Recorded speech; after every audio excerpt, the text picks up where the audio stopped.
examinations for 2025 are going to be conducted from February 3rd to 22nd February, including Sundays. These are practical examinations.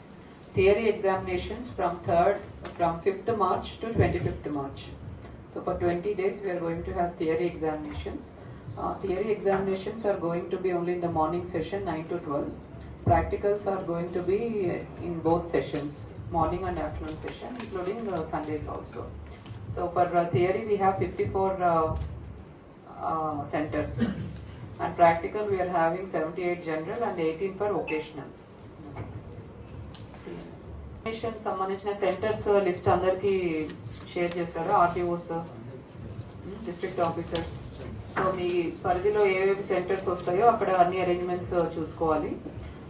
ముఖ్యంగా examinations జరిగేటప్పుడు security for the question papers, answer booklets, to and fro travelling చేసేటప్పుడు security ఉందా లేదా, strong room నుంచి సెంటర్కి వచ్చేటప్పుడు security ఉందా లేదా, అండ్ ఏదైతే ఎగ్జామినేషన్ వెన్యూ ఉందో ఆ proper frisking of the students.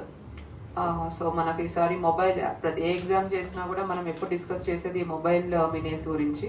So ఆ మొబైల్ ఫోన్స్ లోపల అలో చేయకుండా మనం అన్ని జాగ్రత్తలు తీసుకోవాలి. 54 సెంటర్స్ ఉన్నాయి కాబట్టి సో కన్సర్న్ మండల్లో ఉన్న తహసీల్దార్స్, కన్సర్న్ సిఐఎస్ఐ అందరూ దీనికి సంబంధించి జాగ్రత్తగా సెక్యూరిటీ ఇన్షూర్ చేసుకోవాల్సి ఉంటుంది. ముఖ్యంగా ఎటువంటి లీకేజెస్ కానీ, క్వశ్చన్ పేపర్ బయటికి వెళ్ళడం ఇటువంటివి జరగకూడదు. ఆర్ బయట నుంచి ఎవరైనా చిట్స్ వేయడం కానీ, ఆన్సర్స్ ప్రాంప్ట్ చేయడం కానీ, ఇటువంటి కంప్లైంట్స్ కానీ, ఇన్సిడెంట్స్ కానీ జరగకుండా ఈ ఎగ్జామినేషన్స్ అన్నవి కండక్ట్ చేయాల్సి ఉంటుంది.